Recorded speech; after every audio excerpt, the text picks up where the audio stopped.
Effect होता है.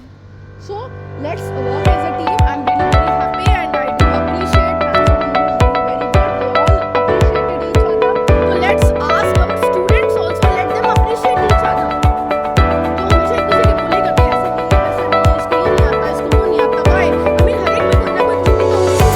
अभी आप आइडेंटिफाई कर रहे हो, अभी आज आप शायद नेचर अच्छे शायद मे भी कोई दूसरे के साथ इतना time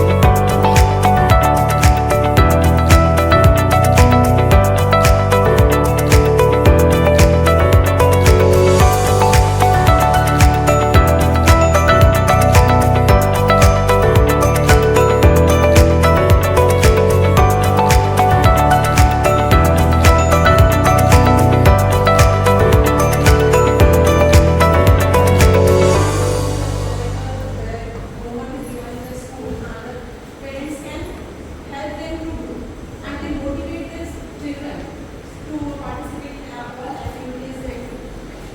And from this side, anybody who would like to speak? Yes, ma'am. बच्चों को स्कूल भेजते हैं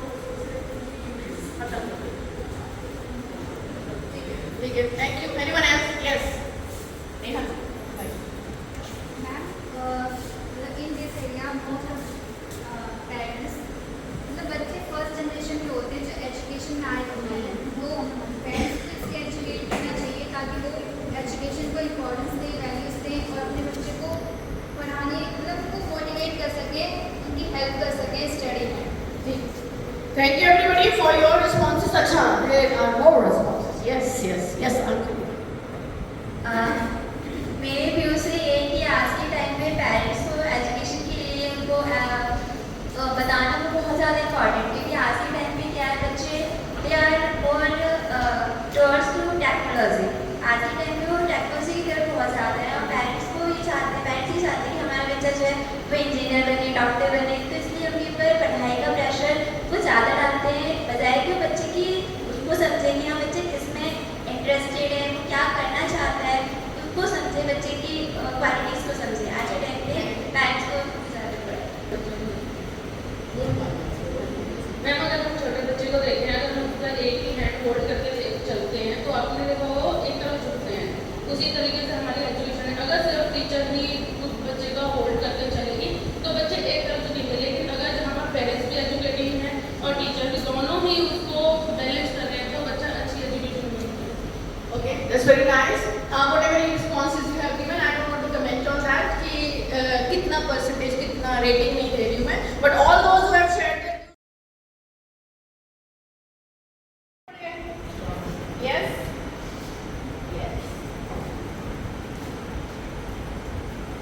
बच्चों को देना चाहिए ना, appreciate करना चाहिए ना. Yes. छोटी छोटी बातों से उनको encouragement मिलता है. मैम, ऐसे करके हाथ दिखाना. Yes.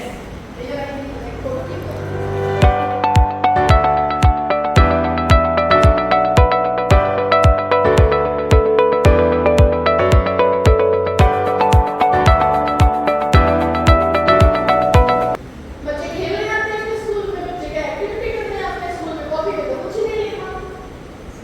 उनको बताना जरूरी है. They should know what is the meaning of education now. What is the need of education? Education, so objective is not to fill it in the notebooks. Education is knowledge, awareness, skills, competences. Have you heard 21st century skills that we also will be talking about today? Okay? तो हम इसके बारे में बात करेंगे. Our first session is on paradigm shift in education. Total drastic मतलब पहला change. Topic है. Upside down. पहले क्या होता था? Earlier, before independence. no. Let's talk about before independence. 1947 से पहले. मैं गुरुकुल की बात नहीं करती, मैं थोड़ा सा बीच की बात करूँ. हाँ जी. Okay. Anyone else? हाँ? Teacher center. हाँ जी. Okay. उस वक्त जब कितने सालों तक सोशल साइंस वाला टीचर कितने सालों तक हम गुलाम रहे, स्लेव रहे? For how many years?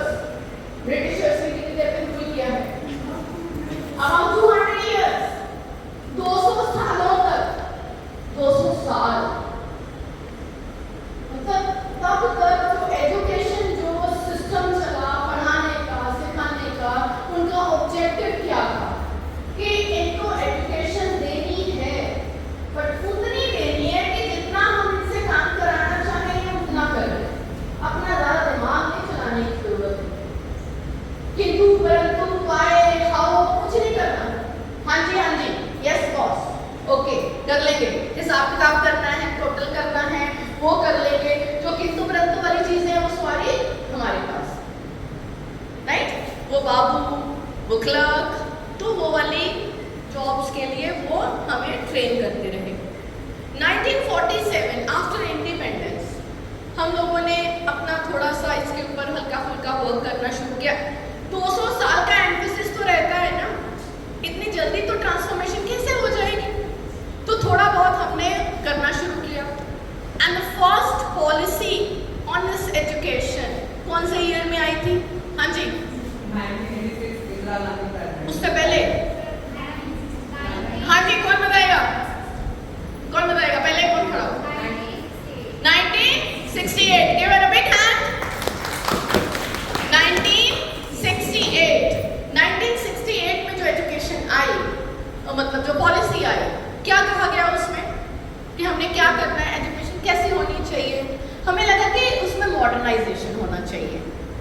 थोड़ा सा हमको ये पता हो, थोड़ा सा हमको साइंटिफिक टेम्पर के बारे में पता हो, और क्योंकि जस्टिस के बारे में पता होना चाहिए कि जस्टिस क्या है ना?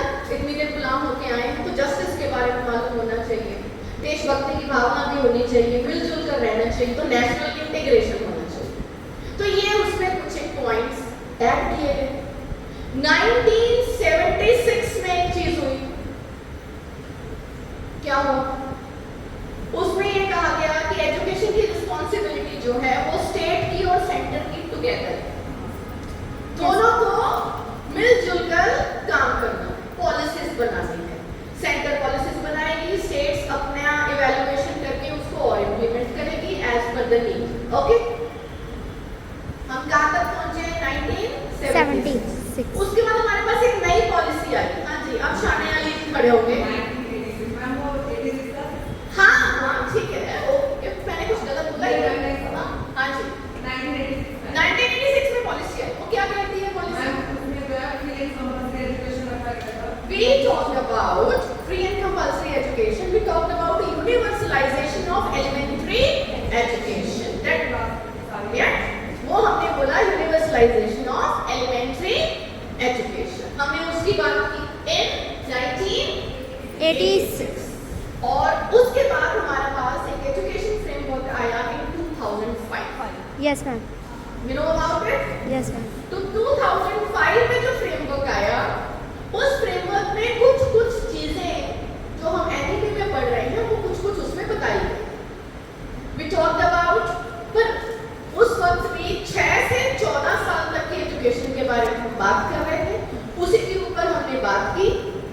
2005 से पहले बीच में हमारे पास एक राइट टू एजुकेशन आया। कौन से ईयर में आया? जल्दी बताओ, अभी हर वक्त तुम्हें थोड़ा सारे प्राइज ले जाओगे। हाँ जी, कौन जिसने पहले नहीं जवाब दिया? हाँ जी, यस सर, सुनीता जी। अच्छा बैठिए। 2000 मतलब उसके बाद आया कि 2005 के बाद में 2009 right to education in 2009। Okay, तो 2005 में हमारे पास जो आया, we talked about 6 to 40 years of education, right? तो जब हमारे पास राइट टू एजुकेशन आया 2009 में, which was implemented with effect from 1st April 2010, 2009 में आया, इफेक्टिव हुआ 2010 से।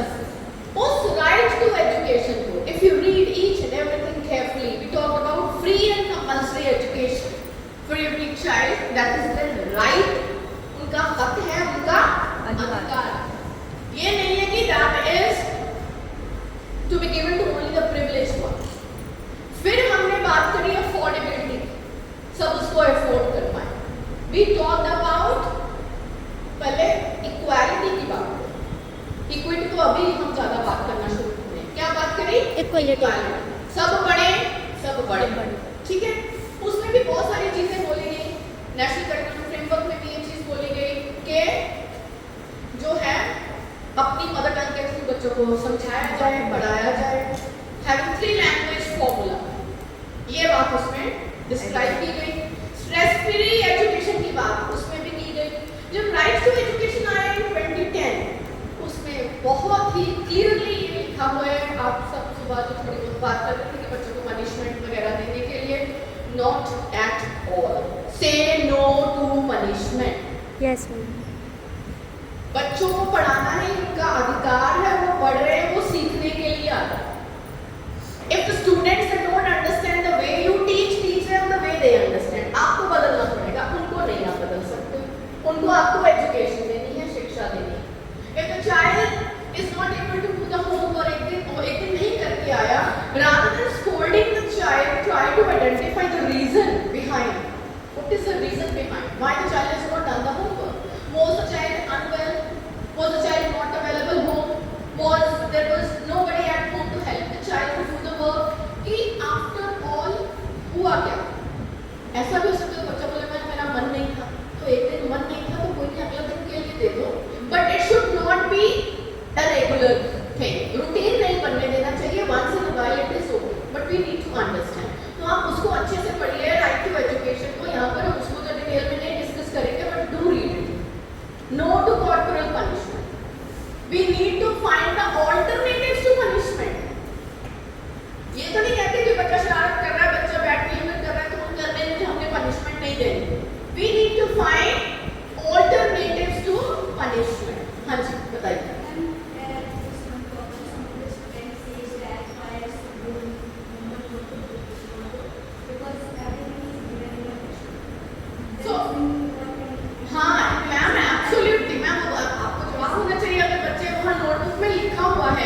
Please sit down. हम सेम चीज नोटबुक पर क्यों लिखें? सही कह रहे हैं, क्यों लिखें? तो उनको किसी और तरीके से लिखने के लिए दीजिए आप. उनको बोलो कि यहाँ पर एक डेफिनेशन लिखा है, let's make a mind map, let's make a flow chart, हम इस फॉर्म में लिख लेते हैं, let's write in points so that we can understand and when anybody asks us we will be able to recall the same. Yes ma'am हम उनसे extra notes भी बोल सकते हैं कि आप नोट्स बना लीजिए. अपनी लैंग्वेज में लिखना सीख सकते हैं कि तो बुक की लैंग्वेज है, हम वो चीजें अंडरस्टैंड करते हैं. Let's paraphrase the same in our language rather than copying the same. At my time, if I talk about for that social science and all other subjects, what my teacher used to do is सभी एक एक paragraph पढ़ते जाओ. सबने पढ़ लिया एक एक पैराग्राफ और उसके बाद में ये फर्स्ट क्वेश्चन का आंसर ये, सेकंड का ये, यहाँ से ये मार्क कर लो, लिख लो. मेरे को कभी अच्छा नहीं लगता था ना, मैं एग्जाम में भी नहीं लिख गया क्योंकि कोई इंटरेस्ट नहीं आता, पर पढ़ना था, मजबूरी थी. Mandatory subject. आधे टाइम मैं साइंस टीचर आके एक्सपेरिमेंट करा के दिखाता था, समझाता था तो बहुत मजा आता था, फिर उसको लिखते थे तो बड़ा अच्छा लगता था. हिंदी की टीचर कविता इतने अच्छे से सुनाती थी, उसको समझाती थी कि किसने लिखी, कवि ने ऐसा हुआ, वो कलेक्ट करती थी. इंग्लिश वाली लैंग्वेज टीचर इतना अच्छे से बताती थी. मैथ्स वाला जब एक बार स्टेप समझ में आ गया आपको तो यू अंडरस्टैंड कि क्या है. तो ये नहीं है कि सोशल साइंस सब्जेक्ट इंटरेस्टिंग नहीं, उसको मेरे लिए इंटरेस्टिंग नहीं बनाया गया. मेरे लिए हो गया कि it is a routine task, तो बच्चे का इंटरेस्ट कहाँ से आया? Will the child be interested in that subject? नहीं, that is our job. We need to make the subject interesting for our children. We need to see कैसे हम उसको कनेक्ट कर सकते हैं. हम पहुंचे थे 2009 में. Yes ma'am. ठीक है. और उसके बाद हमारे पास है जो अभी पॉलिसी आई है NEP 2020.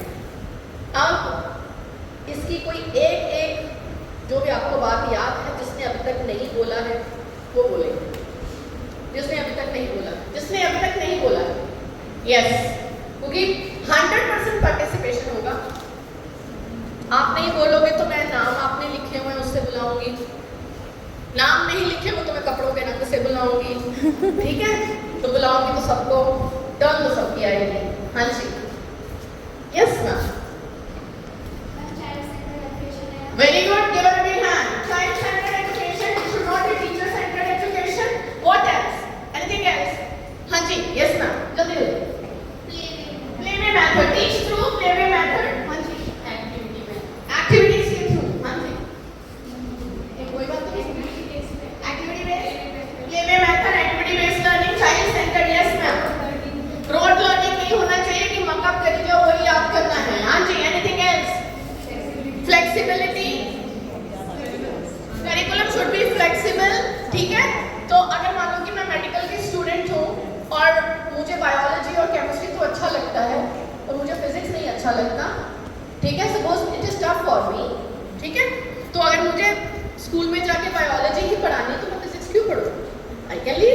और सब्जेक्ट पढ़ लो, साइकोलॉजी पढ़ लो, and it is allowed, perfectly fine. Silos हटते, ठीक है। तो हम इन्हीं सारी चीजों को और डिटेल में डिस्कस करेंगे, ये जो आपने जो सब कुछ भी बताया, ठीक है। हाँ जी, अभी मैम कुछ बताना चाह रहे हैं। हाँ जी, मैम इसमें को-करिकुलर एक्टिविटीज को भी ऐड किया गया है। Okay, addition of more co-curricular activities. 360 degree evaluation. Very good, wonderful, give it a big hand. 360 degree evaluation, बाहर आ जाओ, खड़े हो जाओ यहाँ पर आकर, चलो। हाँ जी, यस, इंक्लूसिव एजुकेशन, चलो उनके पास। हाँ जी, यस, मैम पदक को इंट्रोड्यूस किया गया है। वेरी गुड, वंडरफुल, चलिए जॉइन देम। हाँ जी, मैम कोलैबोरेटिव। हाँ, कोलैबोरेटिव। कोलैबोरेटिव लर्निंग, वंडरफुल, जाइए धनेश्वरी जी वहाँ पर जाइए। यस, हाँ जी, बच्चे का हॉलिस्टिक डेवलपमेंट, हाँ, जिसमें कॉग्निटिव, मेंटल, साइकोमोटर डोमेन सभी को। ब्यूटीफुल। क्या आपकी बात कर रहे हैं? Cognitive, affective, psychomotor. चलो अंजलि जी, फाइन मोटर वंडरफुल। और ग्रॉस मोटर को भी डेवलप करने के लिए स्पोर्ट्स और ये सारी चीज़ें करा सकते हैं। हाँ, beautiful, nice, very good, wonderful. आपको बुलाएंगे। हाँ जी, anyone else? Yes ma'am. Face दिखा रही Multilingualism, give it a big hand. आइए ma'am, wonderful. Give them a big hand, everybody. देखो I must appreciate, okay, the way अरे you वो people बहुत share, ऊपर होगा ना। okay? तो कुछ मीठा हो जाए? This is for you, for you, for you, for you. अच्छा, आपको सूट के साथ ऐसे ही मिला है? हाँ। लीजिए, this is for you, this is for you. इधर एक कैमरा पकड़ो, इनको भी दे दो।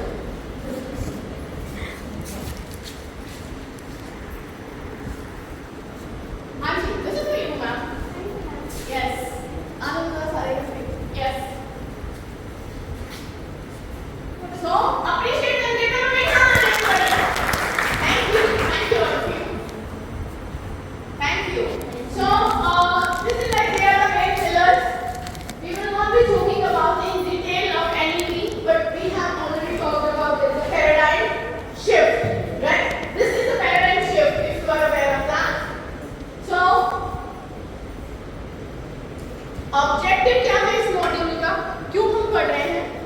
Abreast parents about the changes that NEP 2020 and NCF propose in the Indian school. मैंने आपको ये बता दिया, इसलिए हम ये करना चाहते हैं. After attending this session, what you need to do is you need to conduct the same in your school for your parents as well. Orientation program में during the PTM you can have 1 hour session where you can talk about उनका communication it should be very clear, very transparent. हाँ जी, information है, बच्चा क्यों depress है या फिर बच्चा अगर इंगेज नहीं हो पा रहा है किसी भी एक्टिविटी में, तो रीजन ऑफ पेरेंट्स को जान सकते हैं। Very good. उनकी मेंटल वेलनेस के बारे में हम बात करेंगे, नॉट ओनली एकेडमिक्स तो तब भी करेंगे ना, वो मेंटली साउंड होंगे, मेंटली वेल होंगे, तो हम उसके बारे में भी डिस्कस करेंगे. We should know what is going on at the home, okay. So because it is not the thing that is to be only done by a teacher और a principal in a school. It is what? There's a triangle you must have studied, isn't it? School, student जो है is connected with school and with parents. ठीक है? Teachers and parents, right? So that is a must. So that is a contribution. So there is a paradigm shift, totally changed. You all have got handout 1A with you, everybody. देखिए इसमें आपने spiral bind जो किया हुआ है, इसमें handout 1A है. उसके में मैंने ऑलरेडी बहुत सारी चीज़ें आपको बता दी हैं, पढ़िए उसको and discuss with the group. You are sitting में, सर आप अकेले क्यों बैठे हैं? Please join some group, join some group and then discuss the questions in worksheet 1A. Create a common response. Share the responses with the larger group. Arpit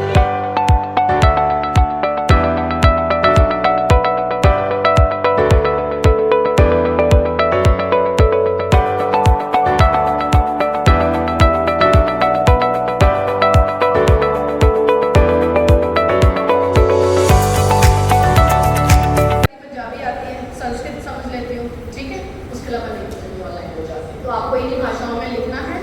multilingualism की बात कर रहे हैं तो मैं ये तो नहीं बोलूँगी इंग्लिश ही लिखो, ठीक है, पर वो कम से कम मुझे आनी चाहिए. ओके, तो आप उसमें करेंगे, will give you chart paper और उसके लिए what you can do is, आपको अलग अलग करना है तो अलग अलग करिए। अगर आपको ऐसे शिफ्ट करके 8 का एक ग्रुप बना के करना है, how you want to do it? You want to do 4 each on each table, will it be comfortable? यहाँ दे देंगे, ठीक है? या उनको भी साथ में इंक्लूड कर रहे हैं, आप अलग करेंगे या इनके साथ इंक्लूड होना चाहते हैं? अपने ग्रुप में या इनके साथ? साथ में मतलब ये सब, ठीक है? फाइन। एक जना उधर चला जाए, दो जने इधर आ जाए, ऐसे करके कर लेंगे, ठीक है? सो रीड करो and will provide you the chart papers and the sketch pens and then you will share your learning.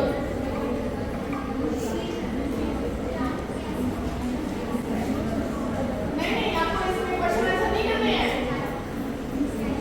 वो जो आपके बच्चे कहते हैं ना, उसमें तो लिखा हुआ है मैं मैडम को लिखने के लिए बोल रही हूँ, तो फिर आप तो वही काम कर रहे हो जो आप कर रहे हो। आपको इसको पढ़ना है, जो अच्छा लगे, जो आपको लगे वैल्यूएबल पॉइंट है, उसको अंडरलाइन करो। मैं आपको चार्ट पेपर दूंगी, स्केच पेन दूंगी, आपको जो तरीका अच्छा लगे आप उसको ड्रॉ करो। आप यहाँ पर एनेक्ट करके बताना चाहते हैं, आप डांस करना चाहते हैं, आप कविता लिखना चाहते हैं, माइंड लिखना चाहते हैं, आपकी मर्जी, यू आर फ्री।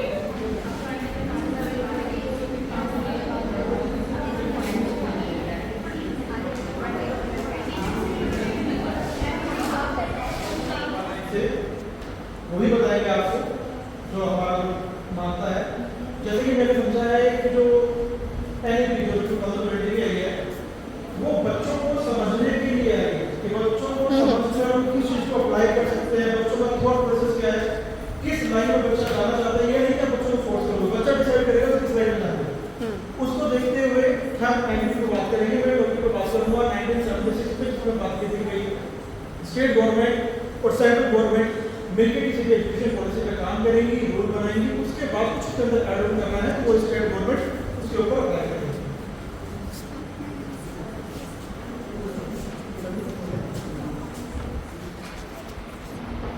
एक्शन किया है, लाइक 1968 में, 76 में, 86 में और 2009 में।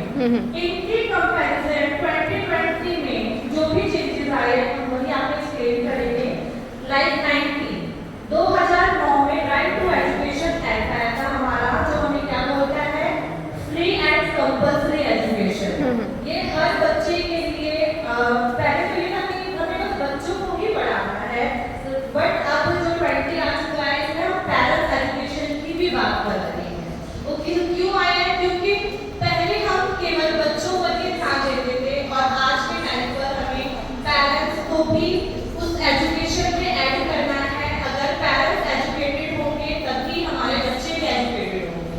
और इससे पहले एक और चीज होती थी, टीचर, कि बस टीचर को पढ़ा दिया जाए, टीचर पढ़ रहे हैं आपको सब चीजें पढ़ जाएगी। बट आज के टाइम में ये सारी चीज़ें हमारा जो स्टार्ट हुआ था 1968 से, हमारा वो एजुकेशन सिस्टम आया था, उसमें इन सभी चीज़ों के बारे में बात की गई थी। ओके, हमारा लास्ट जो आया वो है एनईपी 20।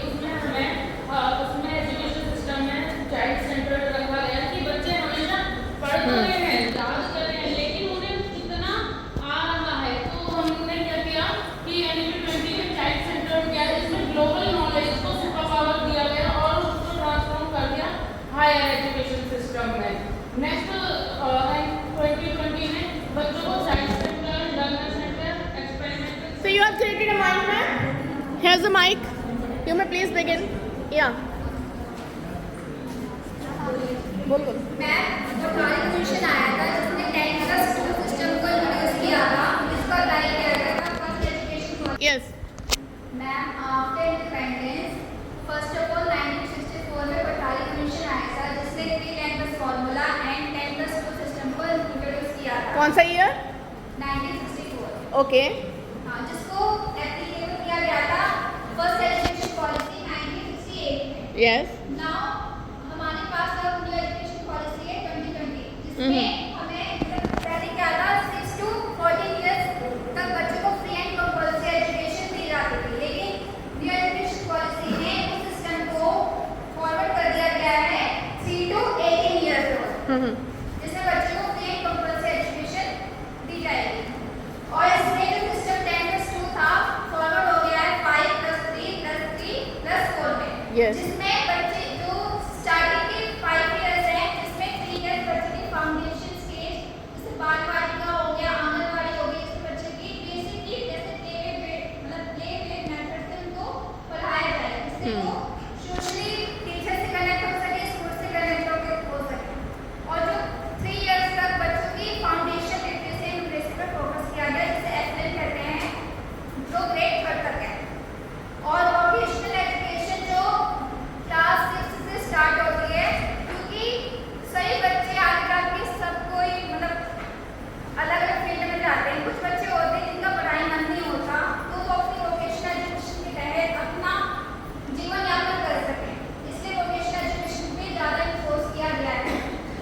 और जो स्ट्रीम थी, पहले का था आर्ट्स वाला बच्चा ये सब्जेक्ट लेगा, कॉमर्स वाला साइंस वाला। अब फाउंडेशन को हटा दिया गया है, एक आर्ट्स वाला बच्चा भी मैथ ले सकता है, साइंस वाला बच्चा भी हिस्ट्री ले सकता है।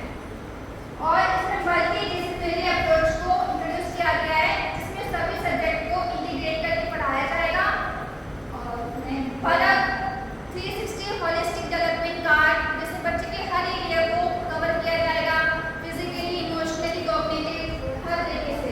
Can you tell more about Parak? परक है इसमें performance assessment, review and analysis of holistic development, जिससे बच्चे की हर डोमेन पे ध्यान दिया जाएगा, जिसमें फिजिकली, इमोशनली, सोशली, कॉग्निटिव हर चीज पे ध्यान दिया जाएगा। लैंग्वेज को भी हाँ जी, माइक दे दो, उनको दे दो माइक। हाँ जी, यस। और बच्चे की जो लैंग्वेज होती है, हमें जरूरी नहीं कि चाहे इंग्लिश में बोले, उसकी भाषा को भी हमें मान्यता देनी पड़ेगी, ताकि हम उसकी भाषा को ठीक है, क्लास में भी कर सकें। राइट। हाँ जी, anyone else would like to add on something? Yeah.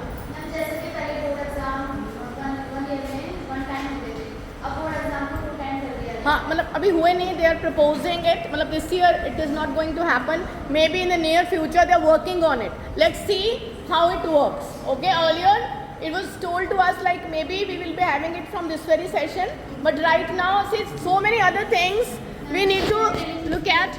Yes. CBSE में टीचर ट्रेनिंग प्रोग्राम को उसमें हाँ, teacher training program how many hours का it is mandatory? 1 मिनट, कितने hours का mandatory है? 50 hours of training is mandatory. आज का जो ट्रेनिंग आप अटेंड कर रहे हैं, कितने hours गिने जाएंगे आपके? 6 hours. Okay, so 50 hours training is mandatory. 25 hours by CBSE and 25 hours can be in-house or maybe other reputed organizations. Okay, तो वहाँ के थ्रू आपका होता है in-house, आपके principals आपका ट्रेनिंग लेते हैं. That is also considered your training, right? But 25 hours should be by CBSE, right? Clear? हाँ जी. अब लर्निंग की ज़्यादा बर्डन हो चुकी है। Beyond test Yes.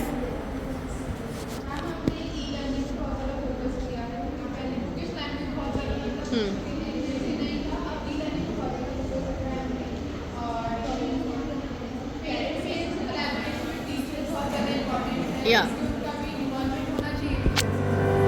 Right.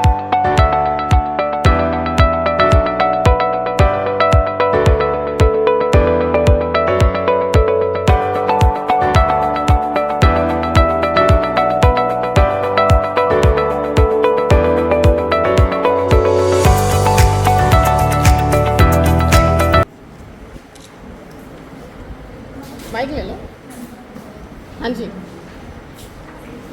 हमने एमपी 2020 के कुछ पॉइंट्स इसमें मेंशन किए हैं, क्योंकि हम एंटीडेज हैं, तो हम छोटे बच्चों के सोच अकॉर्डिंग की उससे हमने हाँ, I can बनाया है, see. तो हम छोटे बच्चों के अकॉर्डिंग ही बताएंगे। हाँ, प्लीज बिल्कुल, एब्सोल्युटली. जैसे छोटे बच्चे उनका बेस स्ट्रॉन्ग होना चाहिए, तो उनके दिमाग को पढ़ना, क्या करना चाहते हैं, रोड लर्निंग बनाना, तो उसके कुछ पॉइंट्स हम एक-एक करके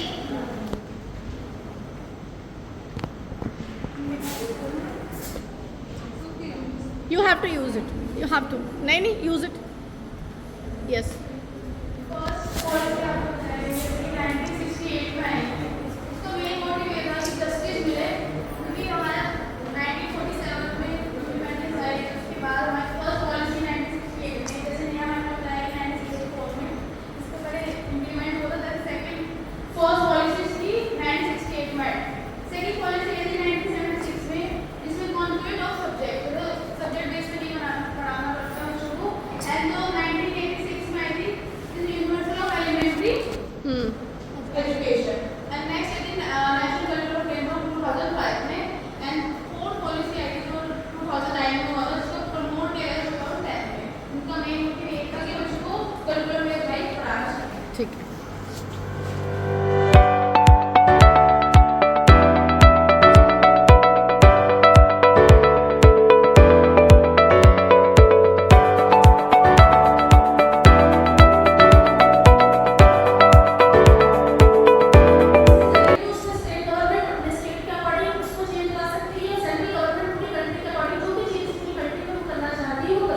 वेरी गुड।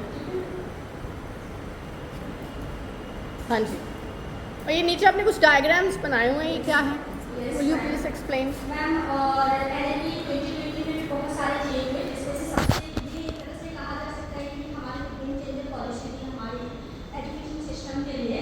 और इसमें सबसे पहले जो फोकस किया गया, पहले जो हमारा एजुकेशन था वो हमारा मीडियम बेस्ड था, तो उसमें फोकस किया गया कि हमारा एजुकेशन जो ग्लोबलाइज हो, ग्लोबल बेस्ड हो, और बहुत सारे जो टेक्नोलॉजी या न्यू इन्वेंशंस होते हैं उस पर भी स्टूडेंट्स को फोकस करवाया गया, जिसके उसमें हम ये देख सकते हैं कि हमारे जो PM मोदी जी हैं, इन्होंने जो है अच्छा पे चर्चा और बहुत सारी चीज़ों को बीच में इंट्रोड्यूस करवाया हमारे बीच, तो इन सारी चीज़ों को हम इसमें इंक्लूड कर सकते हैं। और दूसरी चीज़ में होलिस्टिक, इसमें जो है होल, इट मीन्स दैट हमें होल मतलब सभी चीज़ों पे फोकस करना है, किसी एक चीज़ को पर्टिकुलर लेके नहीं चलना है कि हाँ हमें बच्चे को जो है बच्चे को एजुकेशन में ही जीनियस बनाना है। अगर बच्चे किसी और एक्टिविटीज़ में अच्छे हैं, जैसे कोई बहुत अच्छा राइटर है, कोई पोएट बनना चाहता है, कोई डांसर बनना चाहता है, कोई सिंगर बनना चाहता है, कोई प्ले में आगे जाना चाहता है, कोई स्ट्रीमर बनना चाहता है, कोई गार्डनर बनना चाहता है, तो उन सभी चीज़ों को लेके एज ए गोल हमें उनको लेकर चलना है। सो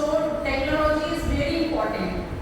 और आजकल के टाइम पे वैसे भी बच्चे क्या है, बहुत ज़्यादा कंपटीशन है, बहुत सारी चीज़ें हमारी लाइफ में हम लोग देखते हैं और बहुत सारी कंपटीशन है, जिसकी वजह से लोगों को क्या, बच्चों को चाहिए कि वो टेक्नोलॉजी बेस्ड, क्योंकि हम एक टाइम पर मतलब जैसे लोग हैं कि बहुत सारे कोर्सेज कर रहे हैं, मेडिकल की प्रिपरेशन कर रहे हैं या किसी भी फील्ड में जाना चाहते हैं, तो अपनी स्कूल नॉलेज के अलावा भी हमें बहुत सारी चीज़ों की नॉलेज होनी चाहिए, जिसके लिए हमारा ऑनलाइन होना, मतलब आजकल ऐसे चल गया है कि ऑनलाइन क्लासेस हम ले सकते हैं। मोस्ट ऑफ द पॉइंट्स हमने कवर कर लिए हैं, बट इसमें जो रह गया है NLP 2020 का इवैल्यूएशन सिस्टम। जब हमारे टाइम पे जो इवैल्यूएशन होता था, ट्रेडिशनल इवैल्यूएशन सिस्टम, उसमें क्या होता था, हमारे मार्क्स देखे जाते थे और मोस्टली क्या होता था, सिर्फ फाइनल टर्म के मार्क्स देखे जाते थे। बट अब जो NLP 2020 का इवैल्यूएशन सिस्टम है, इसमें तो ओवरऑल मार्क्स कंसिडर किए जाते हैं, प्लस में जो स्टूडेंट की अदर एक्टिविटीज है, लाइक उसका बिहेवियर टीचर के साथ, स्पोर्ट्स में वो कैसा है, योगा में वो कैसा है, हर चीज़ के लिए उनको ग्रेडिंग दी जाती है। तो जो इवैल्यूएशन सिस्टम है इसका, वो भी काफ़ी अच्छे से वर्क कर रहा है, जिसमें हम स्टूडेंट को सिर्फ उसकी स्टडी या फिर उसकी रोड लर्निंग के अकॉर्डिंग जज नहीं करते हैं, हम उसके ओवरऑल डेवलपमेंट और उसकी ओवरऑल लर्निंग के, वो कैसे बिहेव करता है, किन चीज़ों में, आर्ट में, म्यूजिक में, किन चीज़ों में वो अच्छा है, उसके बेस पर हम उसे ग्रेडिंग करते हैं। Very nice. आप कुछ कहना चाहेंगे?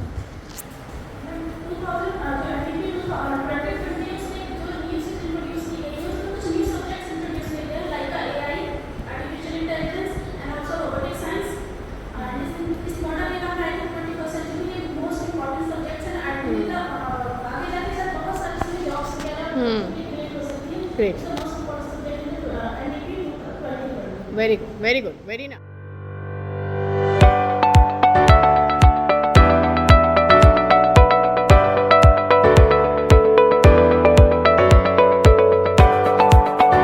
उसके अकॉर्डिंग रिक्वायरमेंट भी नहीं होता था, लेकिन NLP के सबसे फंडामेंटली आ रहा है इसके अंदर ये कि अब किसी भी कोई भी स्कूल किसी भी स्पेशल बच्चे को मना नहीं कर सकता एडमिशन के लिए।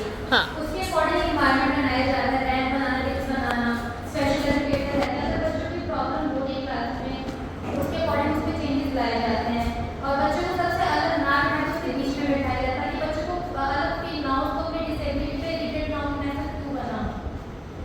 Very nice. I mean, we should focus on inclusive education. We should not be excluding any child. तभी ये successful है, सब पढ़े सब बढ़े, right?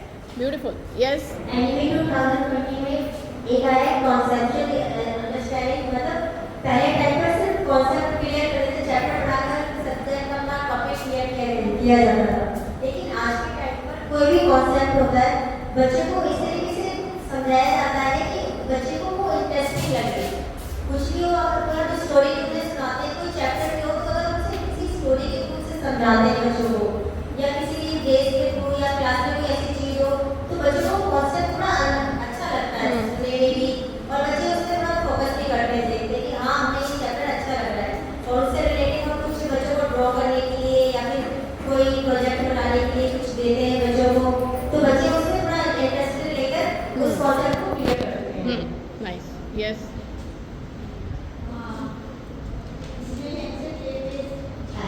जैसे हम बच्चों को जैसे कि नर्सरी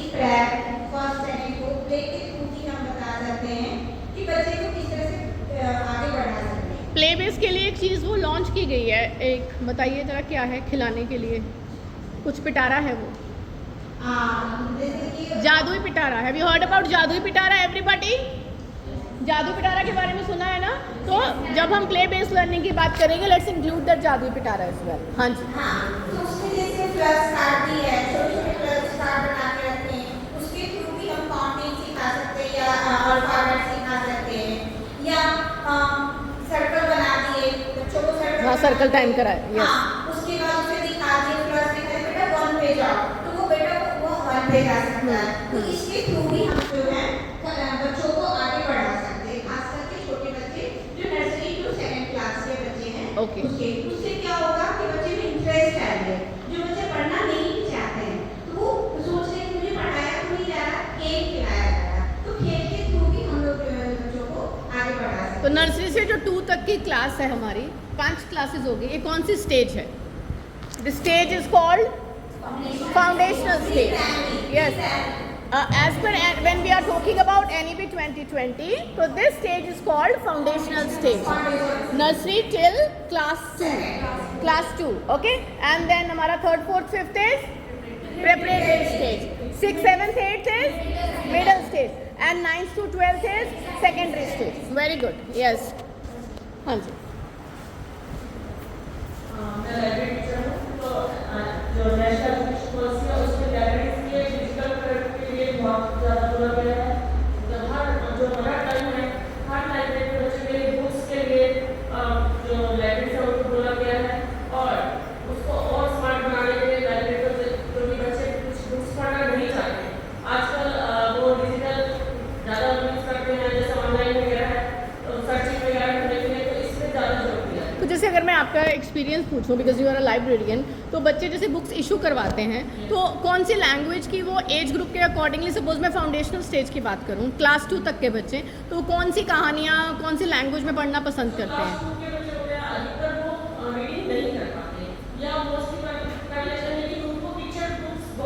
पिक्चर बुक्स पसंद आती हैं, ठीक है। एंड अगर हम उसके ऊपर वाली स्टेज पर जाएं, 3rd to 5th, कौन सी अपनी मदर लैंग्वेज में, हिंदी में या उसको पढ़ना चाहते हैं या इंग्लिश में?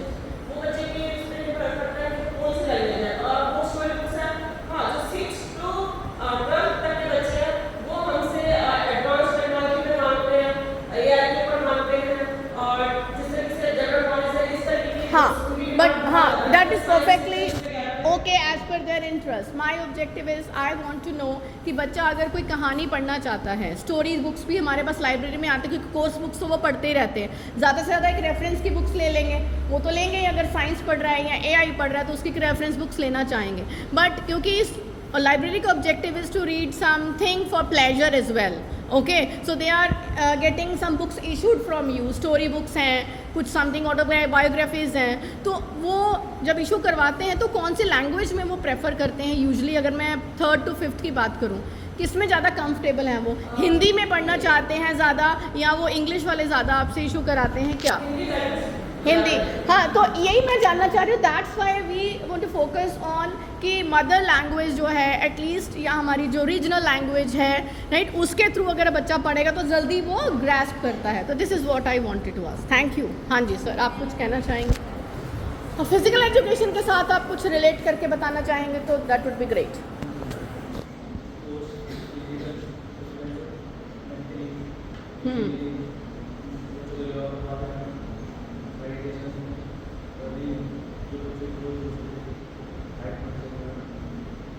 अच्छा, तो मतलब अगर बच्चा कोई स्पोर्ट्स में बहुत अच्छे तरीके से जो रूल्स फॉलो करता है आपके गेम्स के, ठीक है, कुछ ऐसे भी होते होंगे जो रूल्स तोड़ते होंगे, है ना, मतलब ठीक है, कई तो कहते हैं रूल्स बने ही तोड़ने के लिए होते हैं, बट एक्चुअली सारे तो ऐसे नहीं होते ना, तो रूल्स फॉलो करने पड़ते हैं उनको, अदरवाइज गेम से आउट हो जाते हैं वो। टीम में उनको काम करना पड़ता है, तभी उनकी टीम जीतती है। तो ये जो अगर जो बच्चे यहाँ पर एग्जिबिट करते हैं स्पोर्ट्स में, तो आपका क्या कहना है कि वो उनका क्लासरूम में क्या इफेक्ट आता है उस चीज़ का? थोड़ा फ़र्क पड़ता है उनकी लर्निंग में, टीचिंग में? व्हाट डू यू से? नहीं, मैं ये पूछती हूँ कि जो बच्चा स्पोर्ट्स में बहुत अच्छे तरीके से टीम के रूल्स को फॉलो कर रहा है, टीम में वर्क कर रहा है, गेम के रूल को फॉलो कर रहा है, क्या उसकी जो रेगुलर पढ़ाई है, रूटीन है, क्लासरूम में ये टीचर पढ़ाते हैं, क्या उसको वो इम्पैक्ट करता है? उसको किसी तरीके से आपको लगता है वो क्लासरूम में भी बहुत अच्छे तरीके से कोलैबोरेट करता होगा? मैम उसके लिए हाँ। कैपेबिलिटी होती है, मैंने जैसे हाँ। कैपेबिलिटी रहता है हाँ। किसी बच्चे